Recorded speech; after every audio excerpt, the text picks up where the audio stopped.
Guys আমি আবারও second বার আমি আবারও কাশ্মীরি পোলাও বানাইছি।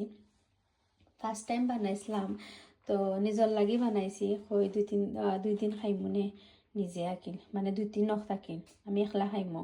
আমি বুঝি না যত মজা হইব, আমি বুঝি তাই খাইতা না।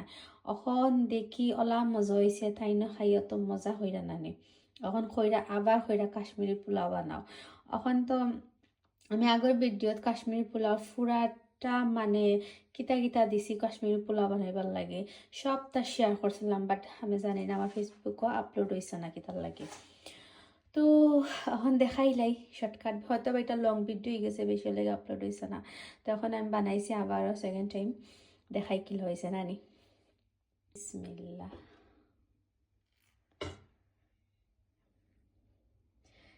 আমার কাশ্মীরি পোলাও যে ঘ্রাণ বার হয়েছে জানেন, ঘির পরিমাণ এত বেশি দিছি নানি, ঘি ঘ্রাণে বোঝা যায়, মানে পেট ভরে যা রাখলে তো মজা ঘ্রাণ বার হয়েছে বুঝছনি।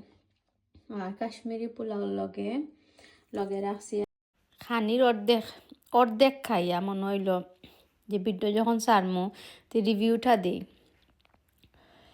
কিলা হয়েছে, যে মজা হয়েছে তো ঠিক আছে, বাট আবার ভিডিওর মাঝে কইবার লাগে আর কি, সবে জানাই কিলা হয়েছে।